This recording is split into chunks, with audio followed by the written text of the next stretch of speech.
नमो अरहंताणम, नमो अरहंताणम, नमो अरहंताणम।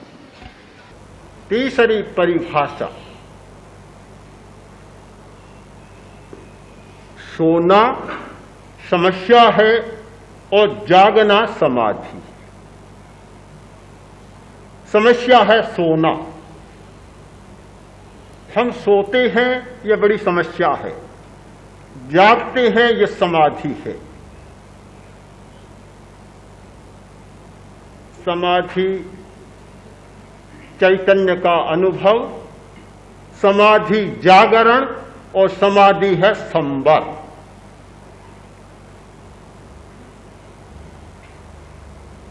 समाधि के बारे में हमारी एक धारणा है कि वह तो बहुत बड़ी चीज है, बहुत बड़ी चीज है। हमारे लोग भी, योगी लोग भी समाधि के बारे में मनुष्य को बहुत चक्कर में डाल देते हैं। अरे तुम समाधि की बात करते हो, समाधि को हिमालय में जाने पर साधी जा सकती है, समाधि एकांत जंगल में जाने पर साधी जा सकती है। मुझे लगता है कि वे लोग बड़ी बीमारी की चिकित्सा करने की बात जानते हैं, किंतु छोटी बीमारी की चिकित्सा करने की बात नहीं जानते। पुराने जमाने की बात है, एक वैद्य था, रोगी गया, बोला वैद्य जी महाराज सर्दी लग गई, बहुत गहरी कड़कड़ाती सर्दी पड़ रही है, सर्दी लग गई, मुझे दवा दे। वैद्य बोला भी सर्दी की मेरे पास कोई दवा नहीं है, नमोनिया की मेरे पास रामबाण दवा है, पर सर्दी की मेरे पास कोई दवा नहीं है। तुम ऐसा करो कि तालाब में जाकर स्नान करो, गहरी ठंडी तूफानी हवा, ठंडा पानी, सर्दी लगी हुई है, और तालाब में स्नान करो, नमोनिया हो जाएगा, फिर मेरे पास आना, मैं तुम्हारी बीमारी ठीक कर दूंगा। मुझे लगता है कि नमोनिया का इलाज करने वाले लोग बहुत बैठे हैं, और सर्दी के लिए जाता है तो इनकार कर देते हैं, भाई हमारे पास सर्दी की कोई दवा नहीं है। तो क्या पहले तो सर्दी वालों को सबको नमोनिया के पेशेंट, रोगी बनाएं, बीमार बनाएं, और फिर उनको दवा दें? यानी पहले तो इतनी बड़ी बीमारी पैदा करें और फिर समाधि की जरूरत पैदा करें। मैं सोचता कि समाधि ऐसी नहीं है, कोई समाधि नमोनिया की रामबाण दवा नहीं है। हमें समाधि के बिंदुओं पर ध्यान देना होगा। समाधि का पहला बिंदु है प्रत्याहार, प्रतिसंलीनता। प्रतिसंलीनता 12 प्रकार के तप हैं, उनमें एक तप है प्रतिसंलीनता। 5वां प्रकार प्रतिसंलीनता। भगवान महावीर की भाषा में प्रतिसंलीनता और महर्षि पतंजलि की भाषा में प्रत्याहार। यदि आपको समस्याओं का समाधान करना, समाधि को उपलब्ध होना है, तो आप पहला उपाय यह करें कि आंखों को बंद करना सीखें। अभ्यास करें, आंखें बंद, कान बंद, नाक बंद, जीभ बंद और त्वचा का संवेदन भी बंद, सब बंद। इनको बंद करना सीखें और बाहर से मन के भावों को लेना भी बंद करें। यानी बाहर से जो आ रहा है, आश्रव जो हो रहा है, उस आश्रव को बंद करना सीख लें। यह समाधि का पहला बिंदु होगा। खिड़कियों को बंद करना सीख लें। आंधी आने लगी, आदमी उठता है, तत्काल खिड़कियों को बंद कर देता है।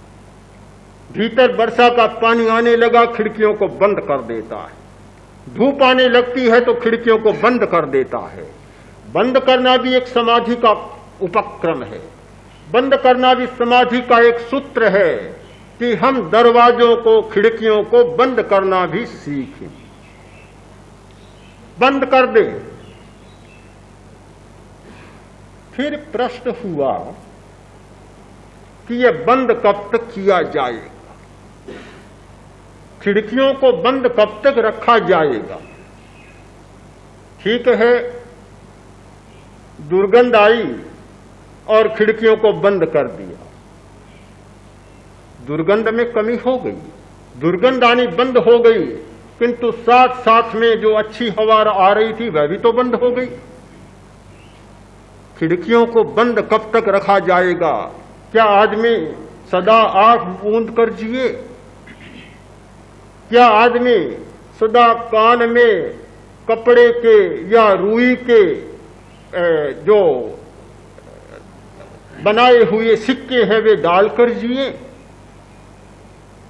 क्या जीव को सदा के लिए श्रेष्ठ भोजन खाना छोड़ दे? तो फिर दुनिया में जीना बेकार हो जाएगा। लोग सोचते हैं कि जीवन जीने के लिए जन्मे हैं, जीवन जीना है और एक सरसता के साथ जीना है। सारी सरसताएं समाप्त हो जाएंगी। स्वाद बंद, रूप बंद, शब्द बंद, बुरों के साथ साथ अच्छे भी बंद हो जाएंगे। बुरों को जेल में डाला जाए तो ठीक बात है, किंतु बुरों के साथ साथ अच्छे भले आदमियों को सबको भी जेल में डाल दिया जाए, सबको कारावासी बना दिया जाए तो कोई अच्छी बात नहीं होगी। यह बात पूरी बैठती नहीं है, इसे स्थायी नहीं बनाया जा सकता। तो फिर समाधि का दूसरा बिंदु खोजा गया।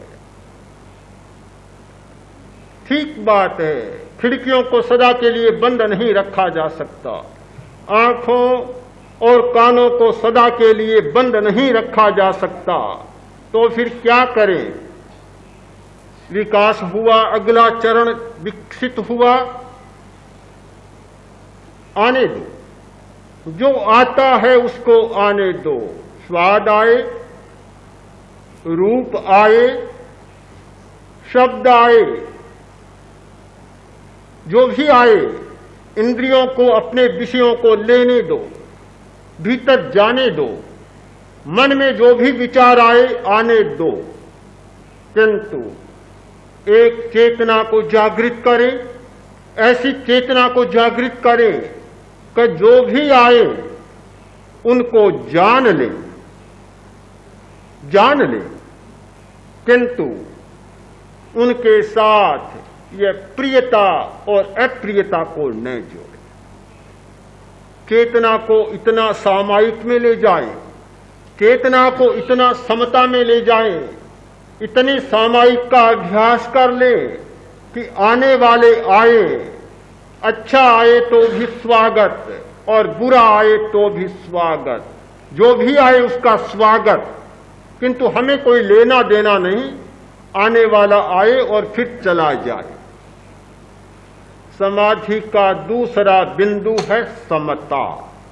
समता, जहां प्रियता और अप्रियता दोनों के साथ में चेतना का संबंध टूट जाता है, मनोज्ञ और अमनोज्ञ कुछ भी नहीं रहता, वस्तु वस्तु रह जाती है और चेतना चेतना रह जाती है, संवेदन संवेदन रह जाता है और ज्ञान ज्ञान रह जाता है। जहां ज्ञान संवेदन से प्रभावित नहीं होता और संवेदन की छाया में ज्ञान की ज्योति नीचे दबती नहीं, किंतु ज्ञान ऊपर रहता है और संवेदना नीचे रह जाती। समाधि का दूसरा बिंदु है समता। समता, जहां प्रियता और अप्रियता दोनों समाप्त हो जाती।